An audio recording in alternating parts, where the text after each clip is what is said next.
భగవంతుడు ఎందుకు బాధ పెడుతూ ఉంటాడు అంటే దానికి ప్రధానమైనటువంటి కారణము ఒక్కటి ఉంటుంది.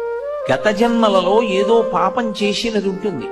ఆ పాపం ఎవరికి తెలుసు అంటే మనకి తెలియదు. ఆ జన్మలో శరీరాన్ని విడిచిపెట్టేసినప్పుడు ఇక మనకి ఆ జన్మ గురించి తెలియదు. కానీ ఆ జన్మలో జీవుడు ఏం చేశాడో భగవంతుడికి తెలుసు. అది చిత్రగుప్తుడంటే. ఆయన వ్రాసి పెట్టుకుంటాడు. దాన్ని అనుభవంలోకి తీసుకొస్తాడు. చేసిన పాపం కష్టం రూపంలో పోవాలి. వీడు కూడా బాధపడ్డాడు అనుకోండి, ఆ బాధ రూపంలో చేసిన పాపం పోతుంది. ఎప్పుడో ఎవరినో అనరాని మాట ఏదో అన్నాడు. వాళ్ళు చాలా బాధపడ్డారు. 2 గంటలు వాళ్ళు బాధపడ్డారు కదూ.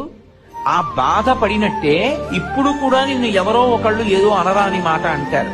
నువ్వు 2 గంటలు బాధ.